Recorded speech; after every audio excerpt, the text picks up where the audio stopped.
Fala, nação, chegando aqui com mais um vídeo no canal Rubro Negro. Bora ver aí que os palmeirenses já estão começando a ficar preocupados com o Flamengo, né? Viu que a gente tá lá na liderança já, e aí já começaram a especular ali, naquele tom de receio do Flamengo disparar de vez, né? E trouxe também um corte aí do, quem diria, hein? Baldassi elogiando o Flamengo, Baldassi saindo em defesa do Flamengo. Mas eu vou trazer aí pra vocês verem, tá? Pra sem estragar surpresas.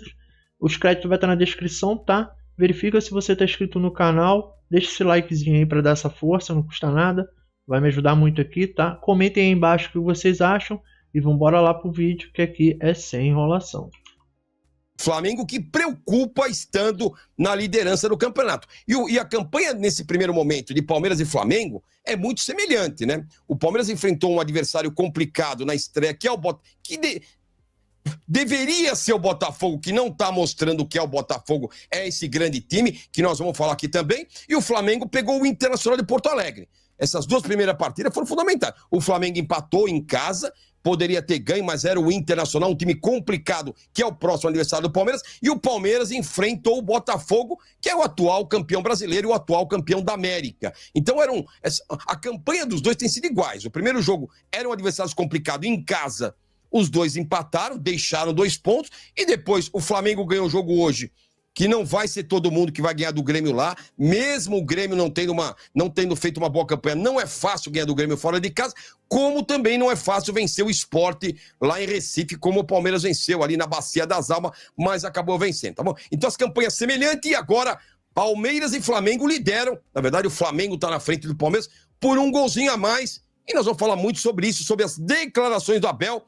Ó, tá aí a tabela do Campeonato Brasileiro atualizada, Flamengo em primeiro, a liderança do Flamengo com o mesmo número de pontos do Palmeiras, ganha pelo gols pró, hein? O saldo é o mesmo, inclusive tem 3 gols de saldo do Palmeiras, 3 gols de saldo do Flamengo, e o Flamengo ganha por ter 1 gol a mais que o Palmeiras. Tá aí, né? O tanto de gol que perde, quando você vê numa diferença, pode fazer falta. Logicamente, é a terceira rodada, é cedo, mas fazer gols, não perder oportunidade é importante. E o Palmeiras só me preocupou ontem de novo.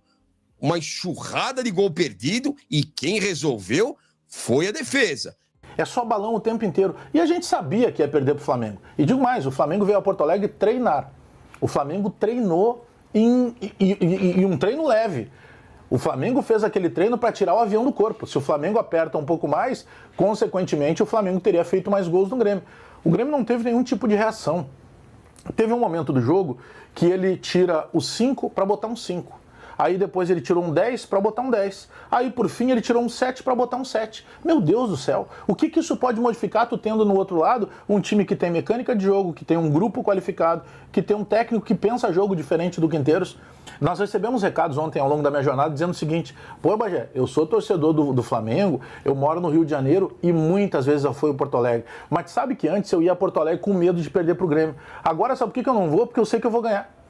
Vocês acham mesmo que agora, como alguns ontem invadiram a minha rede social para dizer, ai, reclama do Renato, esqueçam do Renato, torçam pro Grêmio, não sejam doentes, torçam pro Grêmio. O problema do Grêmio hoje se chama Alberto Guerra, se chama Alexandre Rossato, se chama Guto Peixoto, se chama Luiz Wagner Vivian. Hoje o problema do Grêmio se chama Gustavo Quinteiros.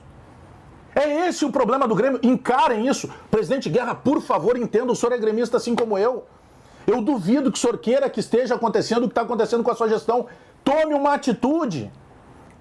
Até buscando um ponto, e ele é importante que o Diogo coloca aqui, esse jogo contra o Flamengo, Meneghetti, a torcida não foi porque sabia que o Grêmio ia perder. Nós falamos a semana inteira de quanto poderia ser a derrota por Quinteiros cair, porque todos nós sabíamos que o Grêmio ia perder.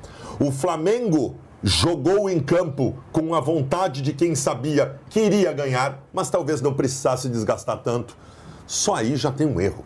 Só aí já tem um erro de dimensionamento, de mensurar o que significa o Grêmio e o Flamengo. O Grêmio e o Flamengo têm rigorosamente o mesmo tamanho.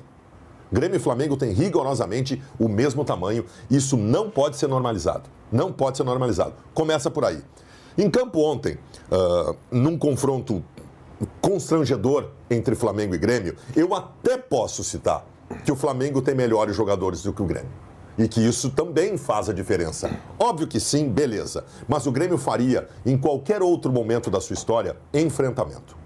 O Grêmio faria um enfrentamento. O Grêmio, de alguma forma, estaria presente ofensivamente, deixaria o sangue em campo, empataria o jogo, faria algo heróico, porque essa é a história do Grêmio. Foi constrangedor, porque os jogadores do Flamengo estavam treinando. Eles estavam visivelmente fazendo o que eles consideravam suficiente para ganhar o jogo e começar algum tipo de preservação. Foi constrangedor. Eu vi, não lembro quem de vocês que falou de falta de vontade do time do Grêmio. Eu não acho que houve falta de vontade. Eu não acho. Acho que o Grêmio entregou, em relação a envolvimento com o jogo, o que poderia entregar. Só que esse poderia é uma vergonha. Eu repito, os jogadores do Flamengo são melhores? São, mas aí entra outra coisa que é a principal. O Grêmio não sabe o que faz em campo, gente. O Grêmio não sabe o que faz em campo. O Grêmio ontem toma um gol e o Grêmio estava desnorteado antes do gol, que foi no comecinho, continuou depois e depois do segundo gol ficou mais desnorteado ainda. O Grêmio não tem um norte. O time do Grêmio não tem um rumo. O time do Grêmio não tem um conceito. Nós estamos no meio de abril. E o Grêmio não sabe como jogar. Não é jogar bem ou jogar mal. Isso, daqui a pouco, tem as contingências do jogo até em relação à qualidade do adversário. O Grêmio não sabe o que fazer em campo, cara. Não sabe o que fazer. Eu vou dizer, o Quinteiros não estar demitido ainda neste meio-dia de segunda-feira é uma irresponsabilidade da direção do Grêmio e uma falta de respeito com o seu torcedor. É isso aí, nação. Isso aí foi mais um vídeo aqui no canal. Cara, sou obrigado a concordar com o Baldasso ali, né?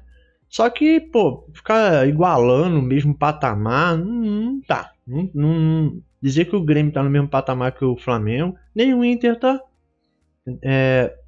Nem futebolisticamente falando. O Inter pode estar em dentro de campo, mas, assim, ainda acho que tá abaixo, né? Escreve nos comentários se vocês concordam ou não.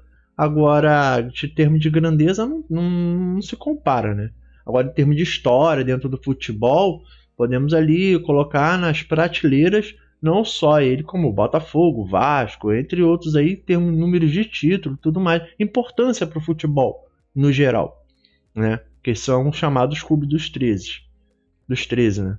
Mas eu acho que ele deu uma passada de pano ali pros gremistas, que tá vendo que os gremistas estão bem indignados com o técnico deles lá, né? Mas o Grêmio realmente não competiu. Nesse ponto eu sou obrigado a concordar com ele. Em outras épocas o Grêmio pelo menos ia competir, né? Mas também ia trazer um técnico lá só porque treinou uma seleção, a seleção do Peru, da Bolívia, uma coisa assim. Parece que não pesquisaram direito sobre o técnico, a filosofia de jogo do técnico. Eu acho também que esse lance dos torcedores, principalmente os gaúchos, né, eles prezam muito por essa filosofia de jogo de jogar por uma bola, entendeu? Que é muito típico dos técnicos gaúchos, inclusive. Filipão, Mano, entendeu? Dorival, esse lance de encher o meio de campo de volante, ficar aquele jogo feio, truncado. Eu acho feio demais esse tipo de jogo. Não à toa, esses técnicos não têm dado certo no Flamengo, né? Mas eu acho que o jogo do Flamengo sempre vai ser propondo o jogo, indo para cima, correndo riscos. Por isso que o Felipe Luiz tem muita chance de dar certo, não só aqui, e acabar indo para a Europa. Mas é isso aí, já falei demais. Escreve nos comentários se vocês concordam ou não, se vocês pensam assim ou não, tá? O crédito vai estar na descrição. Verifica se você está inscrito no canal, deixa seu likezinho aí para dar essa moral, valeu? Conto com o like de vocês e eu vou nessa. Um grande abraço a todos, valeu, falou e fui!